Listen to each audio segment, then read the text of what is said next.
औज़ुबिल्लाहिमिनश्शैतानिर्रजीम बिस्मिल्लाहिर्रहमानिर्रहीम। लब्बैक या Hussain Sadat home TV की तरफ खां लब्बैक या हुसैन ट्रांसमिशन में असी इन वक्त एजाज़ अमन से गुफ्तगू कंदासीं जेके रहनुमा आहिनि अल मुंतज़र वेलफेयर ट्रस्ट से। साईं हे हमारी दरसगाह करबला करबला तो असांखे करबला कहिड़ो जेको आहे पैगाम पई ॾे। करबला पैगाम जो नालो आहे, उहो पैगाम जेको अल्लाह जो आहे, उहो पैगाम जेको रसूलुल्लाह जो आहे, उहो पैगाम जेको मौला अमीर अलैहिस्सलाम जो आहे, उहो पैगाम जेको इंसानियत जो पैगाम आहे, उहो पैगाम जेको इख़लाक़ जो पैगाम आहे। ऐं ही अजीब हिकिड़ो सुवाल थो ठहे त करबला कहिड़ो पैगाम थी ॾे। सुवाल इहो त करबला कहिड़ो पैगाम नथी ॾे। जुरत हुजे, हिम्मत हुजे, सब्र हुजे, इस्तक़ामत हुजे, इख़लाक़ हुजे, इंसानियत हुजे, हर क़िस्म जो जेको पैगाम आहे उहो करबला ॾे थी।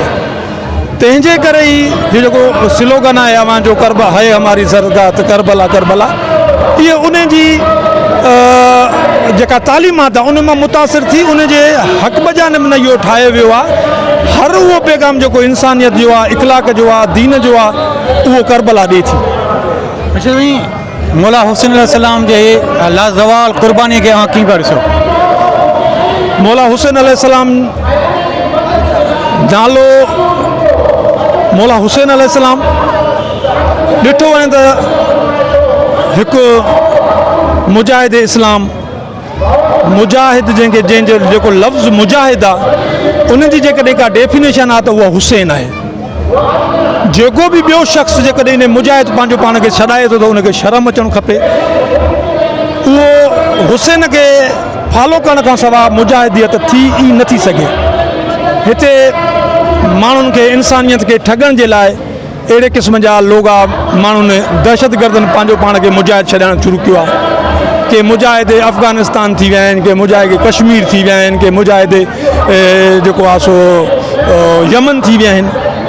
हक़ीक़त में जेको मुजाहिद आहे, हक़ीक़त में जेको इंसानियत लाइ कमु करे थो, मज़लूमियत, उहो मौला हुसैन अलैहिस्सलाम ई आहे। तंहिंजे करे जेकॾहिं हुसैन अलैहिस्सलाम खे कढिजे त पोइ का इंसानियत रहे ई कोन थी। तंहिंजे करे ई असांजे शाइरनि चयो आहे त इंसान को बेदार तो होले नेंदो, हर क़ौम पुकारेगी हमारे हुसैन।